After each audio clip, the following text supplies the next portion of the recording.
Four fantastic travelers met at a house in the woods. On a crisp November day, they had to acquire their goods.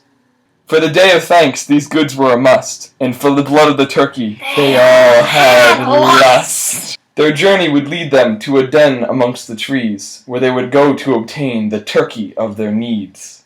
The house in which they met was full of splendor, though it did not have a functioning blender. When they arrived at the house, they all were parched, so off to the kitchen they decided to march. In this great kitchen they met face to face, but without a blender they could not make a smoothie to their taste. They decided on water and took a good look around. Through their glasses they saw the other faces, journey-bound. The percussionist, the artist, the musician, and the scholar all met in that house, brought there by their caller. There was a scholar of average height, who had perhaps the most terrible sight. She therefore had glasses perched atop her nose. She wore jeans and boots, everyday clothes. Her wild frizzy hair she kept in a ponytail. It was thicker than the crowds at a store on sale. She was certainly very intelligent, never lingering on things that were irrelevant. This scholar was very timid, however. In fact, she handled every conversation with great displeasure. She dreaded the mere sight of another person. Her attitude upon encounter only seemed to worsen. She paused to ponder their vernacular, none of which sounded very spectacular. A look of distaste overcame her face. She would hold her books close and mind her space. There was a percussionist who rounded out at 5'8". Never was there a more obnoxious person of late.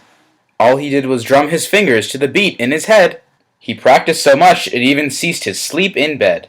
This boy also had a great head of hair. It was shaped like an afro made from the fur of a bear. He held out no stops when it came to his personality. He was the kindest of them all and helped everyone with their calamities. All he wanted to do was play his drums all day, but during this journey he could not. He had a turkey to slay. He thought very highly of the others, as their clothes did not give anyone a bother. But he knew he was dressed the finest out of the group, unlike Ryan, who frankly dressed like poop.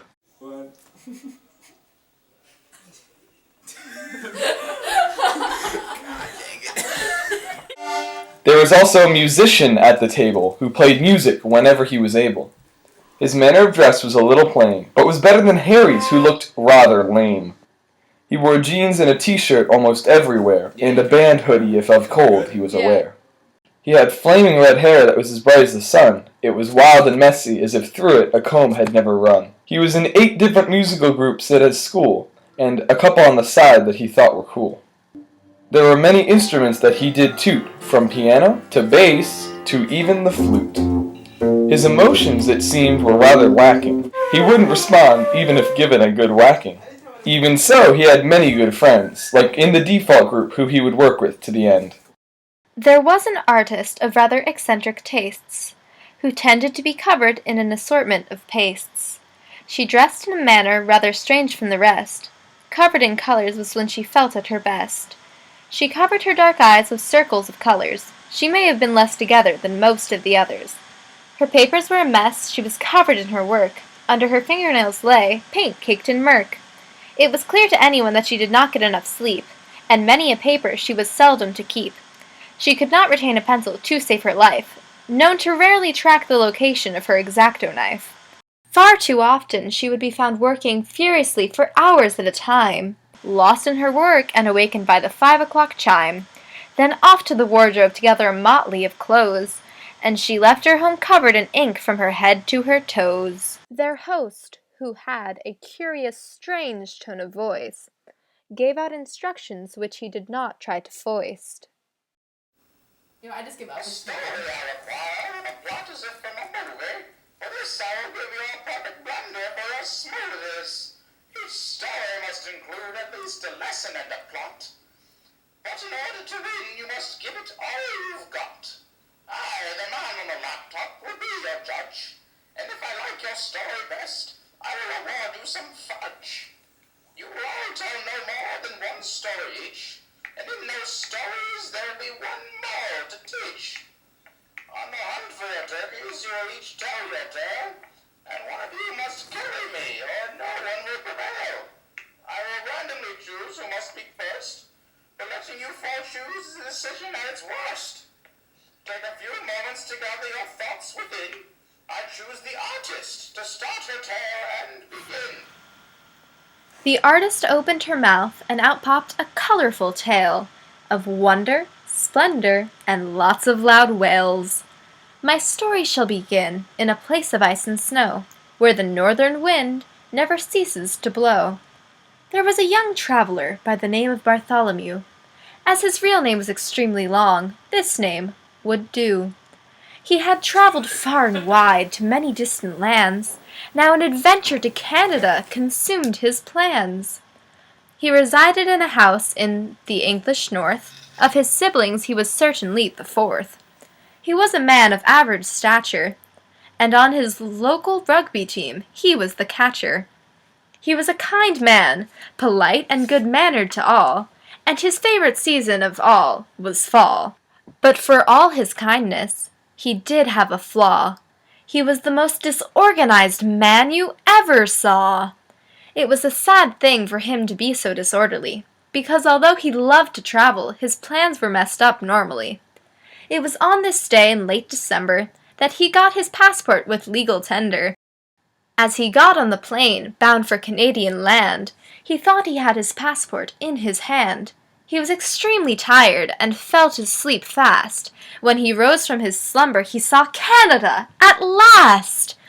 He exited the plane with great excitement. About Canada he decided to state his enlightenment. This fantastic land was full of new places to see. He said that, "This country is for me." He saw many places like Montreal, Quebec, and the Niagara Falls. He saw many moose and heard many bird calls. He met many good people, all of whom were kind, but when he needed it most, his passport he could not find. One day of his departure, he cleaned his messy room. As arrived at the airport, he felt a sense of doom. When he reached into his pocket to feel for his passport, he felt nothing but the lint in his shorts. He thought with a shock, "I might have left it in my bed. I must look for it now, or else I am dead." Arriving at his room, he searched his bed and searched the loo. "How stupid can you be, Bartholomew?" He did not find his passport in any of these places. He even searched for about 1,000 paces. "Curse my disorganization!" Bartholomew screamed. And now in the story we have to come to the theme. Be as organized as you can be, unlike Bartholomew, for the bad habits of laziness you will rue. Bartholomew returned to the airport defeated, and with the security guard at the airport he pleaded, "Please let me get on the plane. I need to get back to my family." "Without your passport, sir, you cannot board. You are a calamity."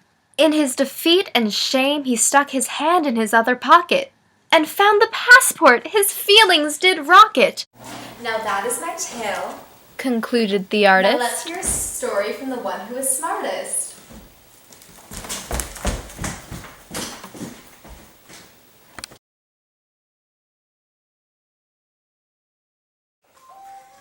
I'm just gonna empty my mind of all things except fine dining and bleeding.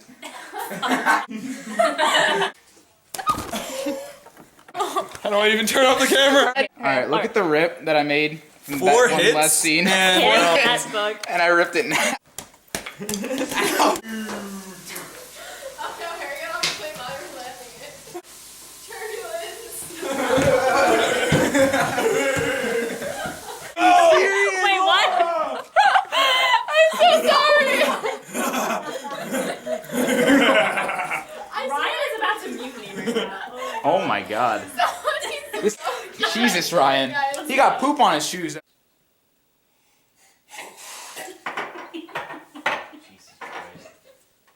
I'm working with amateurs! You look really serious. Yes. Something that makes you mad. Taxes. Taxes. Taxes! Think of the IRS. Harry. 3, 2, 1.